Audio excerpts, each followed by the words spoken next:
Hey everyone, Decker Shadow here, and I just got back from seeing the new Godzilla movie. And yeah, I know I'm supposed to do reaction videos the same day as they come out, but I couldn't because I didn't want to get run over and killed. But nevertheless, let's get into it. And of course, like before, I'll be trying to do a spoiler-free, as spoiler-free as possible for the first half, and then just jump into the spoilers later. And I can't stand these damn kids. Han Yun, please, I'm busy. Yes, I am. Han Yun. It sounds like he's talking back. Ah, jeez.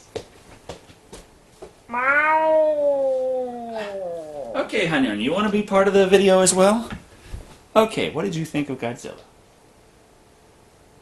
Now you're all silent. Okay, so Godzilla. Topic time. How about was it? It was good. It wasn't, I'm a fan of the kaiju genre for very specific reasons in regards to kaiju. I haven't seen as many as others who are fans of the genre. I'm working on it. But as a kaiju film, how does this do? Not as good as it could.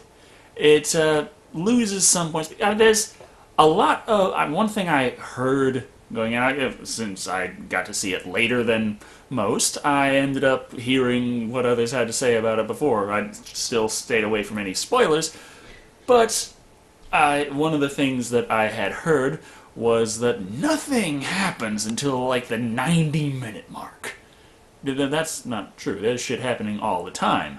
It's just when it comes to revealing things, it's a bit slower. The main bad monster doesn't really get revealed until quite a bit later, and then Godzilla himself doesn't show up for a while, and then it's just very small incremental parts until the big reveal, which is very good, but then it's just a lot of it just seems a lot like small teases until the climax. And as a kaiju fan, I'm like, but they're here in this city right now.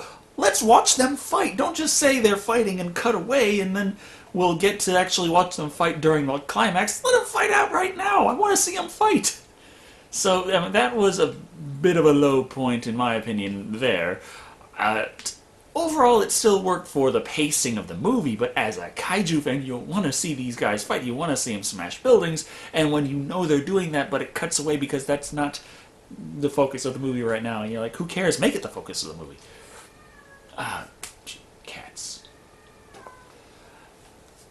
Nevertheless, when it came to the actors and the characters, everyone gave pretty good performances, with a few exceptions. The lead, the main hero military man, just kinda didn't seem to fully comprehend what was going on. And he understood everyone is dying, there's a bunch of shit that's killing him, there's these huge monsters going around, and I should really do something about that, so I'm going to do something about that.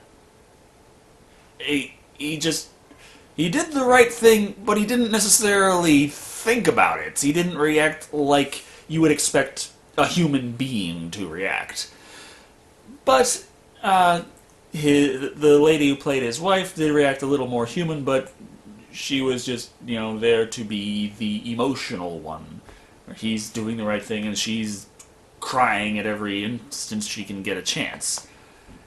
And the child actors were child actors. But the man who played his father, I can't think of the name off the top of my head because I'm really tired right now. Same guy who played the father in Malcolm in the Middle, which at the time I saw that I was like, really? But he actually did a really fucking good job with the role because he actually did the caring father thing, and he was actually able to do the damage from all the shit going on, going fucking crazy thing, and do a damn good job at all of that. He was possibly the best actor on set. And he also had the important scientist named Dr. Serizawa, an obvious nod to Dr. Serizawa from the original Godzilla movie. Now, that Dr. Serizawa was a theoretical scientist. That's what they called him in the American edit of it, I think. I don't think that's an actual thing, but it's pretty much what this Dr. Serizawa is, because they never really pin down what exactly his field is. And he doesn't do anything. His main advice to everyone is to do nothing. So it's kind of hard to tell exactly what. I mean, you want characters to have an impact on the story, but he tells people to do nothing, and they don't listen to him. So he's probably one of the most useless guys you've ever seen. And the monsters themselves, huge and impressive. I'm completely CGI, and I really wish they could have had more monster fighting going on. But at the same time, what we did get during the climax, the only time we really got to actually sit down and stay and watch the monster fighting, was still very entertaining. It's a lot of fun. Hard to really go into too much detail with that and still call it no spoilers. Is there anything else I can really cover without spoiling so much? That's the actors, and I've covered most of them. The monsters. No, the plot would be spoilers. Well, I guess that's probably as spoiler-free a review I could possibly give, except, digging into some other shit. But, overall, how I would rate this Godzilla movie, probably about a 4 out of 5. It's not perfect, it's not the best kaiju movie, but as a movie it is still really fucking well paced, really entertaining, it works for itself, and most of the actors give very good performances. Unfortunately, some of the ones that don't also have important roles, but overall, the movie holds itself together really well. 4 out of 5. It's above average. Okay, so now I can get right into the spoilers now, can't I? Alright, so what exactly is the origin, I guess I should say, of Godzilla in this right off the bat? Now, before, of course, they had Godzilla. He was, an ancient creature that they had the nuclear tests, and that opened something up, and he came out of the sea because he was in a cavern under the sea, because that's where ancient creatures hang out for 2 million years. And 2 million is when the Earth began. And there was some really funky science going on in the early Godzilla movies. But this time they don't really specify too much of a specific timeline, but they do say that he's an ancient creature from way back when the Earth was a lot more radiated. Okay. And these creatures fed off radiation. The radiation was good for them. Sure. And through the process of evolution, the surface became less irradiated, so they went closer to the core, deep in the oceans. Fine. And then humankind was fucking with, radioactive technology, and then they start coming up, and then you get stuff like the nuclear tests in the South Pacific, that this time, instead of opening up and causing them, or like in Godzilla 1998, they actually mutated a regular lizard with it, and that caused that. Instead of any of that, it's just the explanation for the nuclear tests. It's not an explanation for the creature using the nuclear tests. It's an explanation for the nuclear tests using the creature. They're saying that those actually weren't tests. They were trying to kill this giant monster. So it's an interesting take on it, and it's internally consistent, I think. So good enough. Now, Dr. Serizawa in this is one of the first characters to be introduced, and he's introduced when they detect high levels of radiation, and they're thinking, oh, goody, we're getting a nice big haul of uranium whatever, and we're going to dig deeper, and then the whole thing collapses and kills a bunch of people, and they bring Dr. Serizawa in for some reason, and at best, I guess maybe he is a nuclear physicist? Possibly? They don't explain why they brought him in, but on top of him, he also has a lady that follows him around and points out the obvious. That's pretty much what she does for the whole movie. He tells everyone to do nothing, and she says obvious things. They're not much of a duo there. Really could have done more with your scientists. Made them come up with anything. But most of the focus of, yay, go team, we're going to take care of this horrible kaiju problem once and for all, goes to the military. There's a lot of military stroking in the movie, and I was really concerned that it was going to mean it was going to be like Godzilla versus Legion, where, no, I'm thinking straight. Gamera to Advent of Legion. Why did I say Godzilla? Because I'm talking about Godzilla, but yeah. Not Godzilla. Gamera. Oh, I think I just lost a subscriber there. Fuck. Okay, so Gamera 2 Advent of Legion, where the military was such a huge focus, the military did so much, and at the end of the movie, the military really could have solved the problem themselves. Gamera had very little to do with it. Fortunately, this movie was not like that. There was a lot of go military, yay military, support our troops, woo!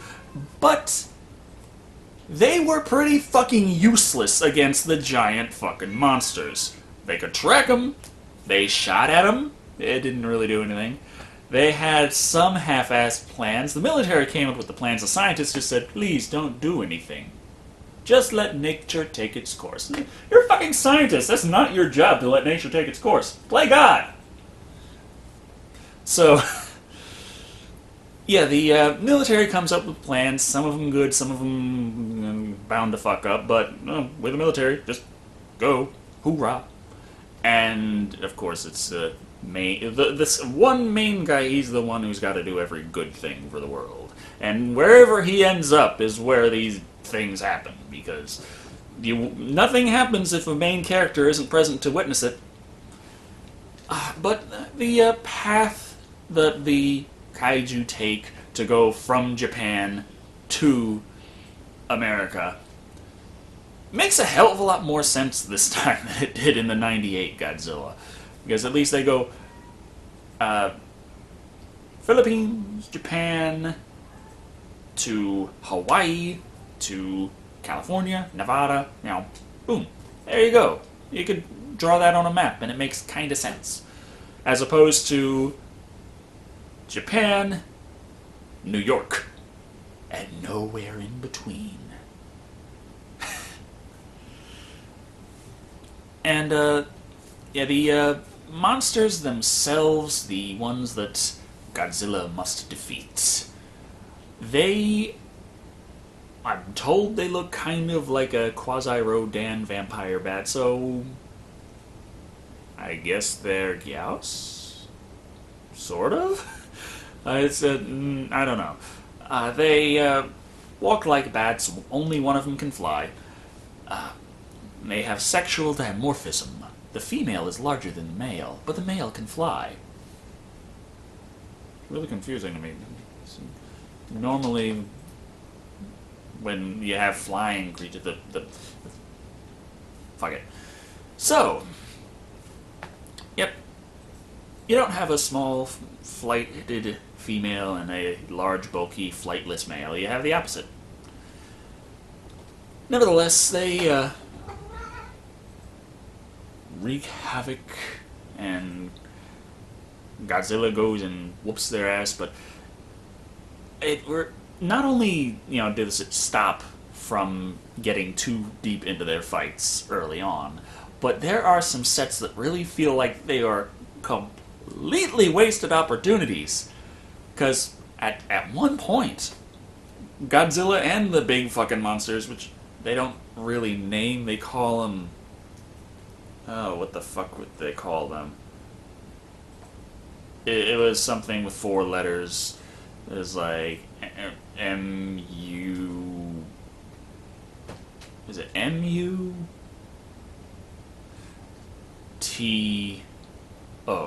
Muto? As an unusual terrestrial organism was a M massive, or I don't know. Is I think that's what it was. And it didn't even work because one of them could fly, so the name didn't even fit. But other than that, I didn't really get names per se, which is pretty disappointing because they're Mutos, even though one isn't, and technically Godzilla also counts as a Muto. But they tromp through Nevada. Of course, they hit Las Vegas, and both the bad monsters and Godzilla are in Las Vegas at the same time, and they are fighting for about 5 seconds, and then we move on.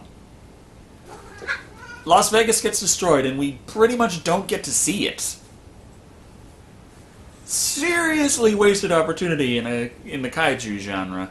And for the pacing of the movie, it sort of worked, but fuck, I really wanted to see that. Even if make the movie 3 hours long, at least show these huge battles that are why I went to see a Godzilla movie. Yeah, this is why I'm not giving it a 5. Because, as awesome as it was, there were some serious shortcomings, and this is one of them. Oh yeah, I did see it in 3D, I should mention, and the 3D effect was pretty fucking well done. It wasn't so muted, you could just take the glasses off and on and off, and there's no difference, except in, the big scenes where they decide, okay, we'll do 3D now. But it wasn't so... It wasn't used to the point where it was just cheesy shit being thrown in your face over and over again because, hey, you paid for 3D, right? Here you go! No, it was just a movie in 3D. It was nicely done. The angles that they had for the appearance of Godzilla and everything worked really damn well in 3D. The only real throw shit in your face was when shit collapsed and dust flew at the screen. Maybe twice in the running time, 3 times if I'm not remembering right. And, one thing that did come out that I was waiting through the movie, because, like I said, I didn't read the reviews ahead of time, so I still went into this pretty much not knowing what was going to come. I was waiting, please say he's going to use the nuclear breath. Please tell me they did not cut the nuclear breath. He's biting them, he's punching them, he's swinging them around, he's throwing them, he's smacking them with his tail. Please tell me he knows how to use the nuclear breath. The shit glowing on his back. I was like, fucking yeah! Yes. He still got it. And my mother-in-law keeps telling me it's not nuclear breath, it's this other thing, ionized something or other. I don't know. He's just blue stuff come out of his mouth and kill things. That's the extent of my Godzilla knowledge right there. And the climactic fight was really exciting. There were some parts that I was just... I understood why, from a cinematography standpoint. The cinematography in this film was fantastic. But when you are familiar with the characters and the genre, or you just watched the movie for the last hour and a half... When Godzilla kills one of the things, and then he looks, a little tired, and the building he smashed the guy into collapses on him, you see Godzilla's face like, oh, and the dust coalesces around him, and I'm thinking, they don't actually expect us to believe that a building falling on Godzilla killed him. I'm surprised it even knocked him down. That shouldn't happen. I mean, yeah, he was tired, but I guess then the building was just coincidental. And sure enough, of course, he comes up later and starts kicking ass again and does some serious shit. And really happy with how that went. And then he collapses again because this Godzilla gets as tired as Gamera from Gamera the Brave. And okay. And then everyone's crowded around. They're taking pictures of these, down and there's rubble all over the place. And I was like, he's not dead. Just fucking get up. And then Dr. Serizawa comes in to stand there and stare like he always does. And then Godzilla opens his eyes. And there he goes. And he returns to the sea. Yay. And it had a real feel-good ending. Though the news article supposedly catching live of Godzilla getting the fuck back up, and it's actually depicting it in a positive way, is a little... No, people are like, oh, fuck, evacuate right now, it's still alive! I don't think that it would take just one, instance where Godzilla kills two monsters, and technically not too many people will witness that. They're too busy running for their lives. And the running for their lives part is done relatively well. They had the usual pan over the street traffic report scene, but shit was backed up way more than ever in the, it wasn't just rush hour traffic. It was piled beyond the streets and people driving through the ditches and stuff trying to get the hell away, and a fucking airplane crashed into the middle of the intersection. Just shit going real bad.